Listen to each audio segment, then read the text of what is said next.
The snow was coming down hard as I pulled into my son's driveway. Christmas lights twinkled from every window of the house, casting warm pools of red and green across the fresh powder. I could hear music drifting out into the cold night air, something cheerful, maybe Bing Crosby. Through the front window I saw people moving around, laughing, raising glasses. A perfect Christmas Eve scene. I hadn't told Michael I was coming. Part of me wanted to surprise them, show up with the trunk full of presents like some old Santa Claus. The drive from Brunswick had taken nearly 3 hours through the storm, but I'd promised my granddaughter Sophie I'd make it for Christmas, and I don't break promises. Not to her. Not to anyone, really, but especially not to Sophie. I grabbed the bag of wrapped gifts from the back seat and headed for the front door. The cold bit through my jacket had to be around 8 degrees, maybe colder with the wind. Maine winters don't mess around. I stomped the snow off my boots on the porch and reached for the doorbell, but something made me pause. A sound, faint, almost lost under the Christmas music coming from inside. I turned my head, listening. There it was again, a kind of muffled thumping, coming from above. I looked up at the second-story windows. Most were lit up and decorated, but one small window at the top, what looked like an attic dormer, was dark, and the sound was coming from there. Thump, thump, thump. Regular. Deliberate. Someone knocking. I pressed the doorbell. Through the frosted glass panel beside the door I saw someone moving toward me. The door swung open, and there was Vanessa, my son's new wife of 8 months, looking like she'd stepped out of a catalog in a cream-colored cashmere sweater and pearls. Frank! Her smile was wide but didn't quite reach her eyes. What a surprise! Michael didn't mention you were coming.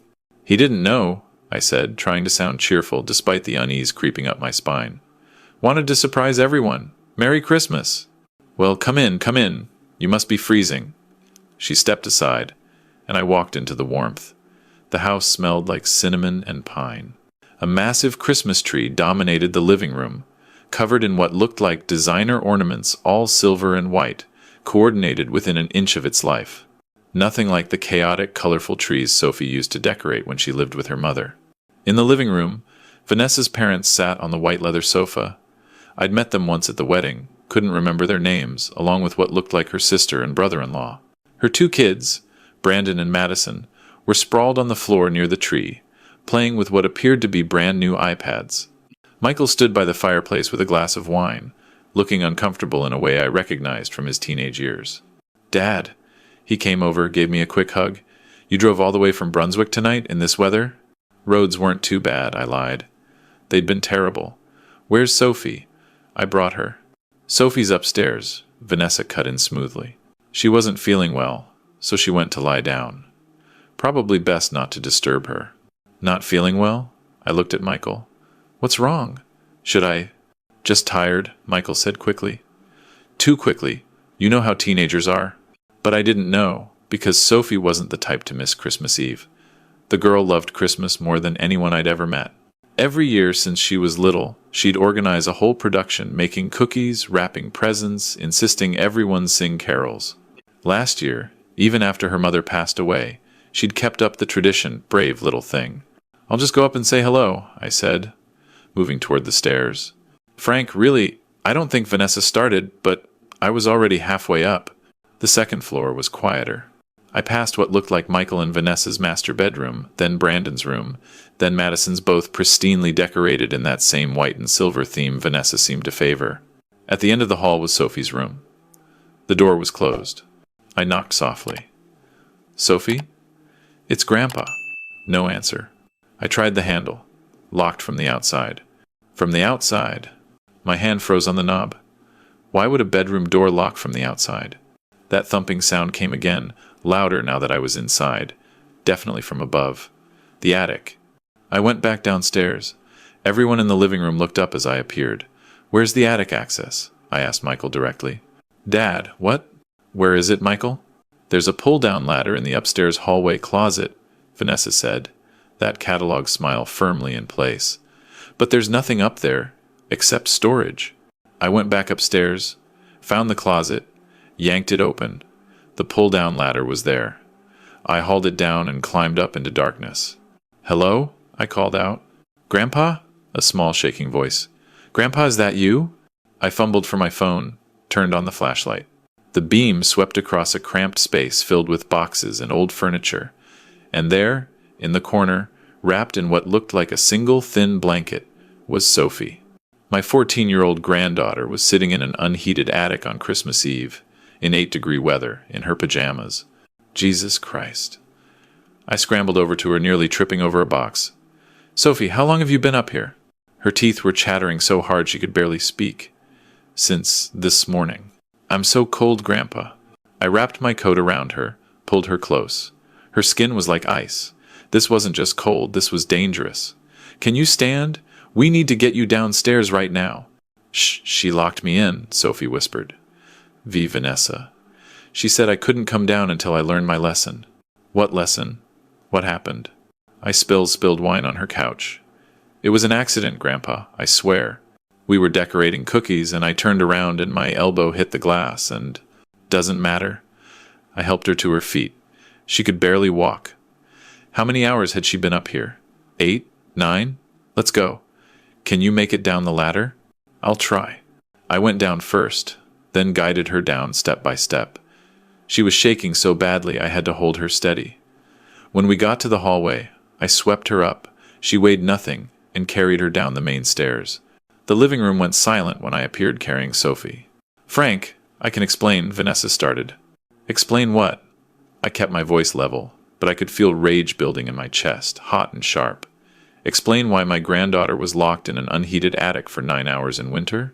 Michael stood up, his face white. "What? Sophie was in the attic?" "Since this morning," I said. "In her pajamas? In 8-degree weather? Tell me, Vanessa, what exactly was the lesson she was supposed to learn?" "She ruined my couch." Vanessa's voice had gone cold, that fake warmth completely dropped. "A $5,000 Herman Miller couch. White leather. She spilled an entire glass of red wine on it. Do you have any idea how much that costs to replace? So you locked a child in a freezing attic on Christmas Eve? She needs to learn that actions have consequences." "She's spoiled, Frank. She thinks she can do whatever she wants just because her mother isn't around anymore to discipline her." I set Sophie down gently on the nearest chair. She was still shaking, the blanket clutched around her shoulders. Then I turned back to Vanessa. "I'm calling the police." "You'll do no such thing," Vanessa's father spoke up from the couch. "This is a family matter. How Vanessa disciplines her stepdaughter is none of your business." "Michael, did you know about this?" I looked at my son. He shook his head, but he wouldn't meet my eyes. "Vanessa said Sophie was being punished. She said Sophie needed to learn respect. I didn't know she was in the attic. I thought she was just in her room." "And you didn't check on her? All day? On Christmas Eve?" "Vanessa said not to." "I don't give a damn what Vanessa said." I pulled out my phone. "I'm calling 911. "Put that phone away, old man." Vanessa stepped closer, her voice dropping to a hiss. "You're not calling anyone. That girl has been nothing but trouble since I married Michael. Always whining about her mother, always making messes, always demanding attention. She needed to learn that this is my house now, and my rules apply." "Your house?" Michael's voice was quiet. "Our house," Vanessa corrected smoothly. "The point is, she deliberately spilled that wine. I saw her do it. She was trying to ruin Christmas because she's jealous that Brandon and Madison were getting more attention." "That's not true!" Sophie's voice came out stronger now. "It was an accident. I said I was sorry. I said I'd clean it up." "With what money?" Vanessa snapped. "That couch costs $5,000. You think your pathetic apologies pay for that?" "That's enough." I was already dialing. "You locked a child in a freezing attic for 9 hours over a spilled drink. That's not discipline. That's abuse." "It's not abuse. It's parenting. I was a firefighter for 30 years. I know what hypothermia looks like. Sophie needs medical attention right now." The 911 operator answered. 911, what's your emergency?" "I need police and an ambulance at 847 Oakmont Drive in Portland. I have a 14-year-old girl suffering from cold exposure. She was locked in an unheated attic for approximately 9 hours." "Sir, is she conscious?"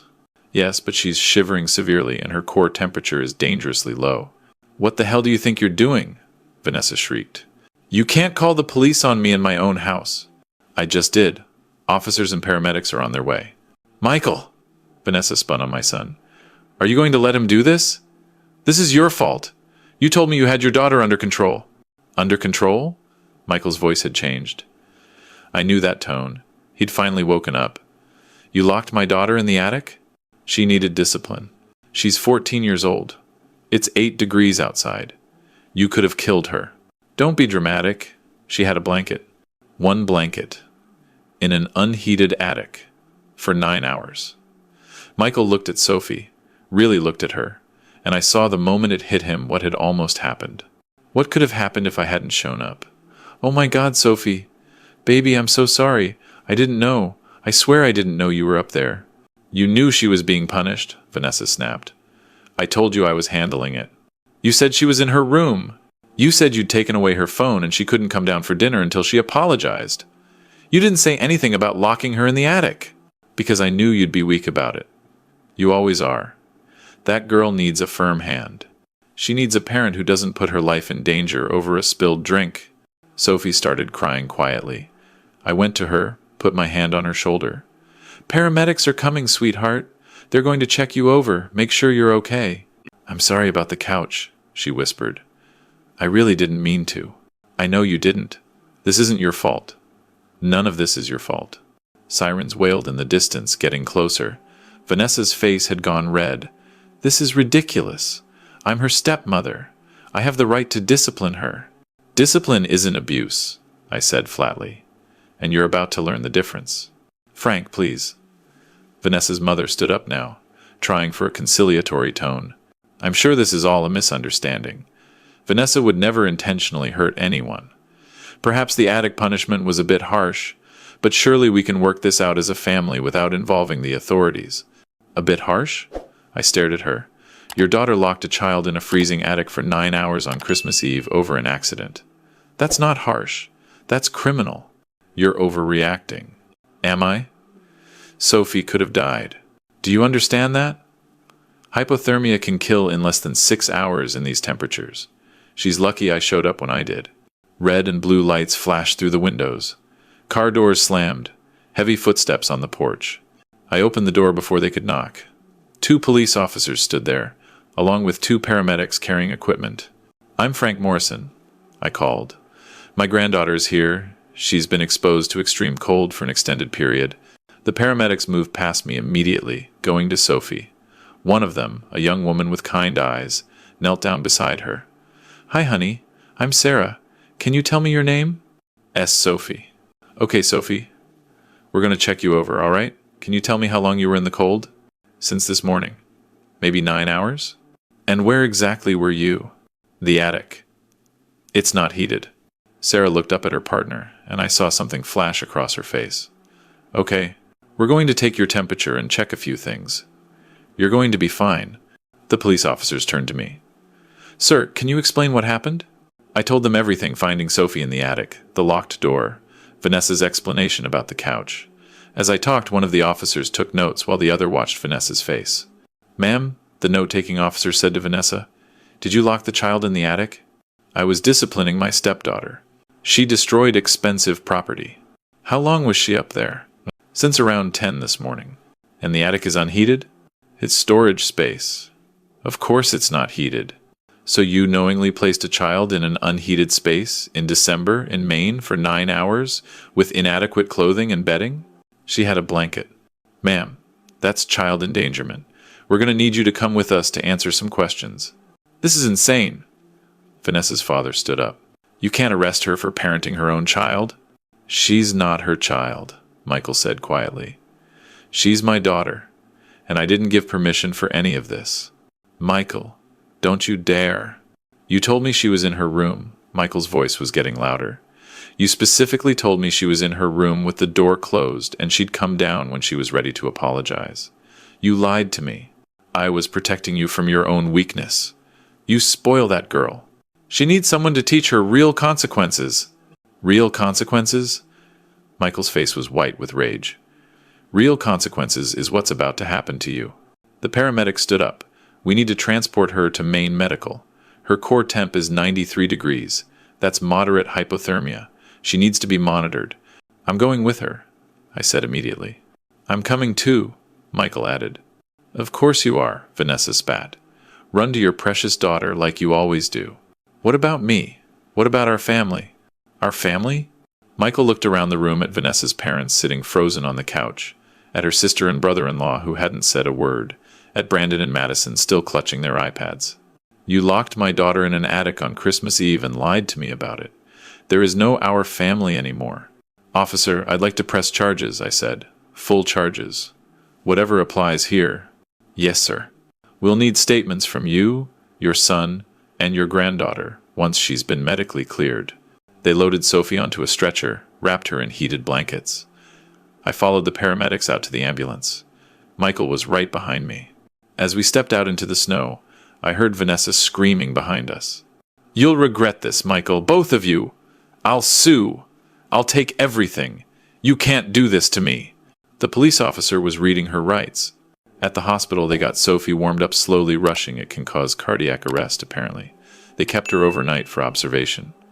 Michael and I sat in chairs beside her bed, not saying much. There wasn't much to say. Around 2 a.m, Sophie finally fell asleep. Michael looked at me across the dim hospital room. I'm sorry, Dad, he said quietly. I should have seen it. I should have known.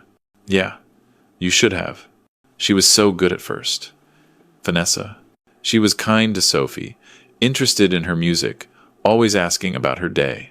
And after Julie died, I thought Sophie needed a mother figure. I thought I was doing the right thing. When did it change? Gradually. Little criticisms. Sophie's room is too messy. Sophie talks back too much. Sophie needs more structure. And I believed her because I was drowning, Dad.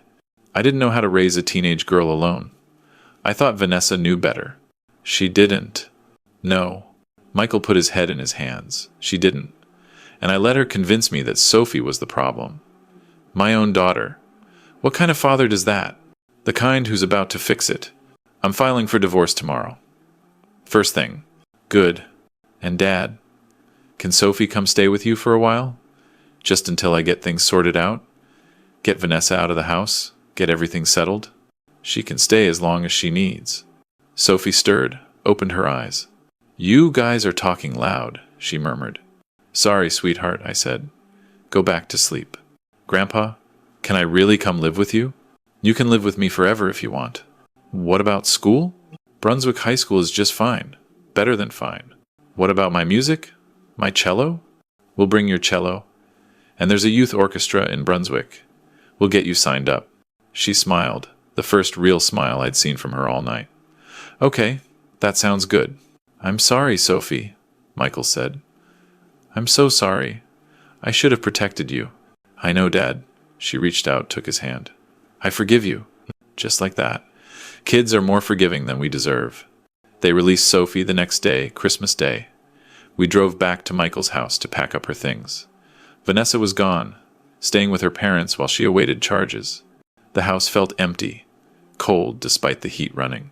All those perfect decorations suddenly looked sterile and unwelcoming.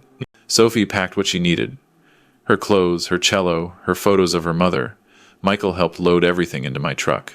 I'll come visit every weekend, he promised her. And I'll call every day. This is temporary, okay? Just until I get everything settled. I know, Dad. But I think we all knew it wasn't temporary. Sophie belonged in Brunswick now, with me. Maybe she always had. We drove back in comfortable silence, watching the snow-covered landscape roll by. When we pulled into my driveway, Sophie looked at my small, ordinary house.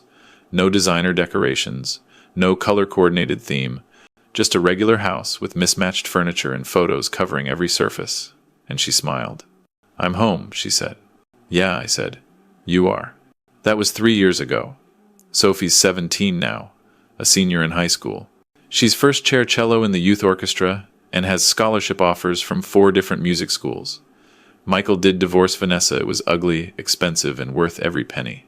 He visits every weekend like he promised. He's a better father now, more present, more aware. Vanessa pled guilty to child endangerment and got 2 years probation plus mandatory parenting classes. The judge said if she ever works with children again, he'll personally see her behind bars. Her perfect family image shattered pretty thoroughly after that. Sophie still gets cold easily. Doctors say it's psychological, linked to that night. She wears sweaters year-round now and keeps our house at 75 degrees. I don't mind. Small price to pay. Last Christmas, Sophie organized the whole celebration, cookies, carols, decorations, the works. She invited Michael, her boyfriend, some friends from orchestra. We had a chaotic, colorful Christmas tree covered in homemade ornaments and tinsel, nothing matching, everything perfect. As we sat around eating cookies and singing off-key carols, Sophie looked at me and smiled. "Thanks for saving me, Grandpa," she said quietly. "Thanks for being worth saving," I said back. Though honestly, I'd do it again in a heartbeat. That's what family does. Real family. Not the kind that locks kids in attics over spilled wine, but the kind that drives 3 hours through a snowstorm just to deliver Christmas presents. The kind that kicks down doors when they need kicking. The kind that knows the difference between discipline and cruelty. Sophie knows the difference now, too. And she'll never let anyone make her forget it.